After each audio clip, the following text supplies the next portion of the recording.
Praise the Lord. கர்த்தர் நாமம் மகிமைப்படுவதாக. இந்த வயலை பார்க்கிறீர்கள், மிகவும் பசுமையானதாக, மிகவும் செழிப்புள்ளதாக காணப்படுகிறது. ஏன் இத்தனை பசுமை, ஏன் இத்தனை செழுமை என்றால் இந்த வயலுக்கு அடிக்கடி தண்ணீர் பாய்ச்சப்பட்டுள்ளது, அடிக்கடி உரமிடப்பட்டுள்ளது. அருமையான தேவ பிள்ளையே, உன்னுடைய வாழ்க்கையிலும் ஒரு பசுமை, ஒரு செழிப்பு வேண்டுமா?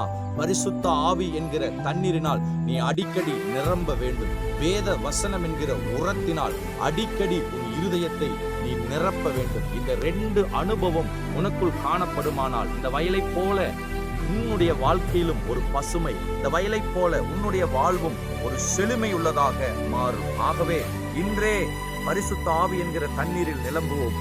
இன்றே வேத வசனமாகிய உரத்தினால் நம்முடைய இருதயத்தை நிரப்புவோம். நம்முடைய வாழ்வு பசுமையுள்ளதாக, செழிப்புள்ளதாக மாறுவதாக.